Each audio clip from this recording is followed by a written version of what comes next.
السلام علیکم۔ آج بدھ ہے، مئی کی 18 تاریخ۔ پاکستان میں سے شام کے 7، بھارت میں 7:30، اور یہاں ہمارے اسٹوڈیوز کی گھڑیوں میں صبح کے 10 بجے ہیں۔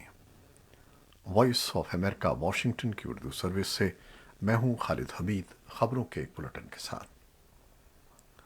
پاکستان میں گزشتہ ماہ برسر اقتدار آنے والی حکومت کی وفاقی کابینہ نے فیصلہ کیا ہے کہ وہ اپنی آئینی مدت مکمل کرے گی، جس کے بعد ہی آئندہ انتخابات کا اعلان کیا جائے گا۔ اس اہم اعلان کے بعد مبصرین کا کہنا ہے کہ حکومت کو معیشت کی بگڑتی ہوئی صورتحال پر قابو پانے کے لیے فوری طور پر بعض اقدامات کرنے ہوں گے۔ معاشی امور کے ماہر اور سابق وزیر خزانہ ڈاکٹر حفیظ پاشا کے خیال میں پاکستان کو آئی ایم کے ساتھ جاری مذاکرات کو کامیاب بنانے کی ہر ممکن کوشش کرنی ہوگی تاکہ دیگر مالیاتی اداروں کا اعتماد بھی بحال ہو، اور اس طرح ملک کو درپیش ادائیگیوں کے توازن کو بہتر بنانے میں مدد مل سکے گی۔ اسی طرح دیگر معاشی ماہرین کی رائے میں بھی پیٹرولیم مصنوعات پر دی گئی سبسڈیز کو بھی فوری طور پر ختم کرنا ہوگا تاکہ حکومت کا بجٹ خسارہ کسی حد تک کم ہو سکے۔ تاہم بعض کے خیال میں اگر حکومت سمجھتی ہے کہ پیٹرولیم مصنوعات پر سبسڈی ختم نہیں کی جانی چاہیے تو اسے اپنے محاصل کو بڑھانے کے لیے نئے ذرائع پیدا کرنے ہوں گے۔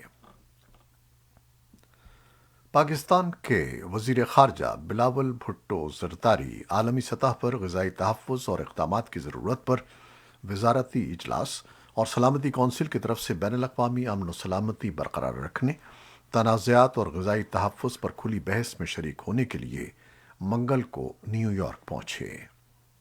بلاول بھٹو زرداری بدھ کو اپنے امریکی ہم منصب اینٹنی بلنکن، اقوام متحدہ کے سیکرٹری جنرل اینتونیو گتریس اور اقوام متحدہ کی جنرل اسمبلی کے صدر سے ملاقاتیں کریں گے۔ جمعرات کو وزیر خارجہ دنیا میں جاری تنازعات کے سبب غذائی تحفظ کے لیے چیلنجز پر اجلاس میں شرکت کریں گے۔ توقع کی جا رہی ہے کہ پاکستان اور امریکہ کے وزرائے خارجہ کے درمیان ملاقات میں وسیع تر امور پر تبادلہ خیال ہوگا۔ روس اور یوکرین کی جنگ سے متعلق کچھ خبریں۔ روسی وزارت دفاع نے بدھ کے روز کہا ہے کہ میسور شہر ماریا پول میں، جو کہ آخری مضبوط گڑھ تھا، 959 یوکرینی فوجیوں نے اس ہفتے ہتھیار ڈال دیے ہیں۔ وزارت دفاع کے ایک ترجمان نے نامہ نگاروں کو بتایا کہ ان میں وہ 694 فوجی بھی شامل ہیں جنہوں نے گزشتہ 24 گھنٹوں کے اندر ہتھیار ڈالے ہیں۔ یوکرینی عہدیداروں نے فوجیوں کی تعداد کی تصدیق نہیں کی ہے۔ یوکرینی نائب وزیر دفاع اینا ملیار نے پیر کے روز کہا کہ 260 جنگجو ایزوفستال اسٹیل پلانٹ کے کھنڈرات سے نکل گئے ہیں اور انہوں نے خود کو روسی فوجوں کے حوالے کر دیا ہے۔ روس نے اس کارروائی کو بڑے پیمانے پر ہتھیار ڈالنے کا واقعہ قرار دیا ہے، جبکہ یوکرین کہتا ہے کہ اس کے گیریژن نے اپنا مشن مکمل کر لیا ہے۔ یہ واضح نہیں ہے کہ یوکرینی فوجیوں کے ساتھ کیا ہوگا، جبکہ ایک روسی عہدیدار نے قیدیوں کے ایک مکمل تبادلے کے امکانات پر بھی شبہات کا سایہ ڈال دیا ہے۔ بین الاقوامی فوجداری عدالت کے پروسیکیوٹر نے بتایا ہے کہ یوکرین پر روسی حملے کے نتیجے میں مشتبہ جنگی جرائم سرزد ہونے کے الزامات کی تفتیش کے لیے عدالت کی 42 رکنی ٹیم کو یوکرین روانہ کیا گیا ہے۔ ایسوسی ایٹڈ پریس نے پروسیکیوٹر کریم خان کے حوالے سے منگل کو خبر دی ہے کہ ٹیم میں شامل فرینزک کے ماہرین اور تفتیش کاروں کے سرزمین پر موجود ہونے سے کافی فرق پڑ سکتا ہے۔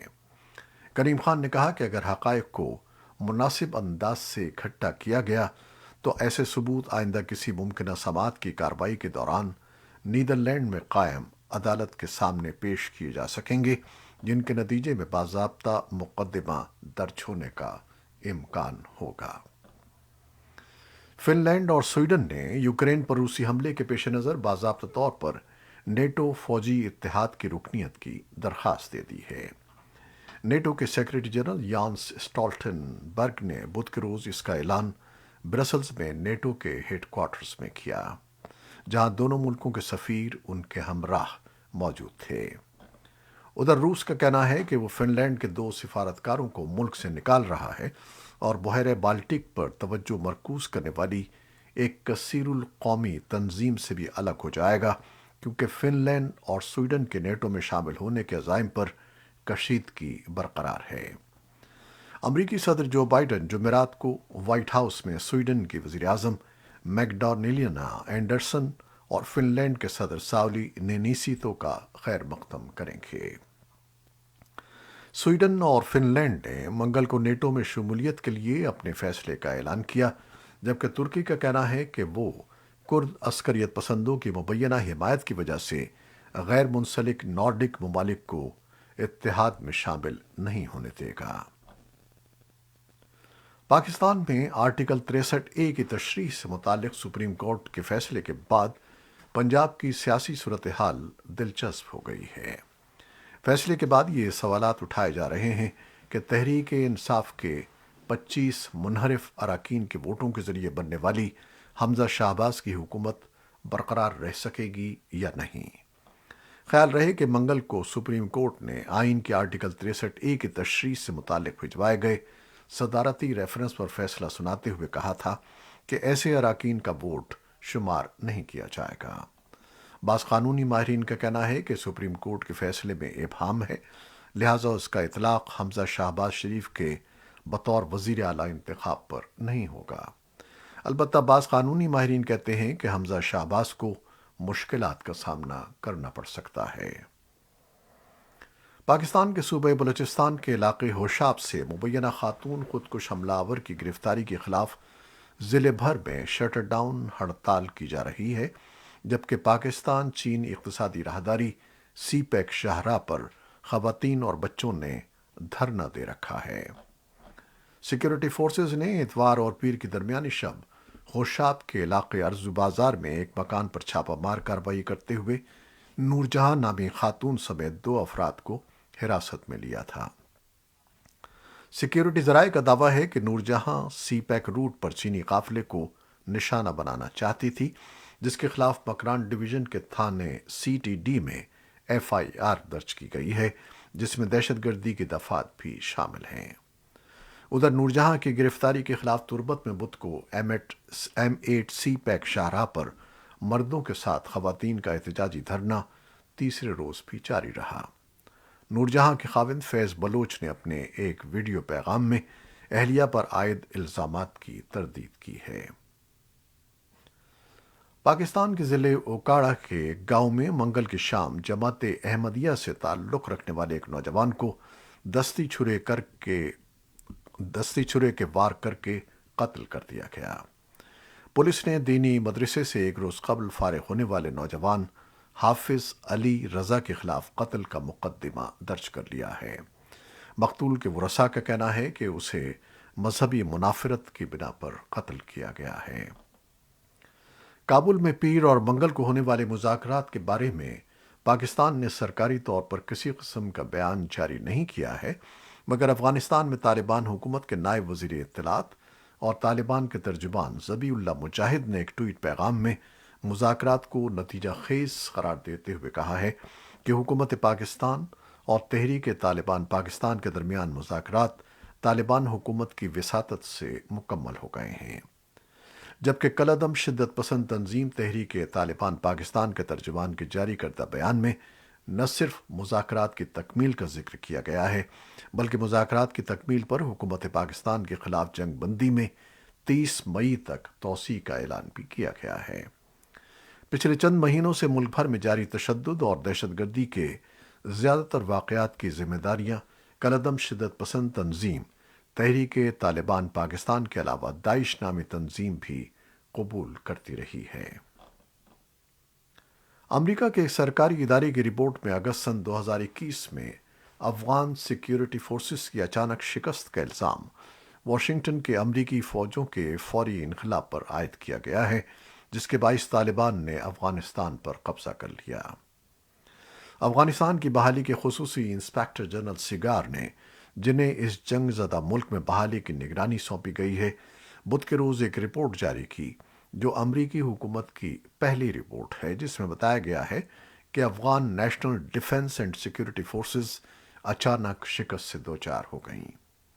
رپورٹ میں کہا گیا ہے کہ اپنی فورسز اور کانٹریکٹرز کو افغانستان سے نکالنے کا امریکی فیصلہ، جبکہ افغان فورسز ذمہ داریاں سنبھالنے کے قابل نہیں تھیں، ملک کی تباہی کا سب سے اہم پہلو تھا۔ سابق سینئر امریکی کمانڈر ڈیوڈ بارنو نے تحقیقاتوں کو بتایا کہ ہم نے کانٹریکٹرز کی مدد کے لیے فوج کو کھڑا کیا تھا، اس کے بغیر یہ کام نہیں کر سکتے، اس لیے کھیل ختم ہو گیا۔ بھارت کے زیر انتظام کشمیر کے شمال مغربی شہر بارامولہ میں منگل کی رات مشتبہ عسکریت پسندوں نے حال ہی میں کھولی گئی شراب کی ایک دکان پر دستی بم سے حملہ کر دیا۔ اس حملے کے نتیجے میں ایک ملازم ہلاک اور اس کے 3 ساتھی زخمی ہو گئے۔ حملہ شورش زدہ علاقے میں حکومت کی طرف سے شراب کی نئی دکانیں کھولنے کی اجازت دینے کے خلاف مقامی آبادیوں میں پائے جانے والے غم و غصے اور سیاسی جماعتوں کی شدید نکتہ چینی کے پس منظر میں ہوا ہے۔ اس واقعے کے بعد دارالحکومت سری نگر اور وادی کشمیر کے دوسرے حصوں میں واقع شراب کی دکانوں کو سیکیورٹی فراہم کر دی گئی ہے۔ یہ حملہ بھارتی وزیر داخلہ امت شاہ کی طرف سے جموں و کشمیر کی سیکیورٹی صورتحال پر نئی دہلی میں بلائے گئے اجلاس کے چند گھنٹے کے بعد ہی ہوا ہے۔ امریکی ریگولیٹرز نے 5 سے 11 سال کی عمر کے صحت مند بچوں کے لیے کووڈ ویکسین بوسٹر کی اجازت دے دی ہے۔ 12 سال یا اس سے زیادہ عمر کے ہر فرد کے لیے پہلے سے ہی ایک بوسٹر خوراک لینا ضروری تھا تاکہ کورونا وائرس کی تازہ ترین اقسام کے خلاف بہترین تحفظ حاصل کیا جا سکے۔ 50 سال اور زیادہ عمر کے کچھ افراد دوسرے بوسٹر کا انتخاب کر سکتے ہیں۔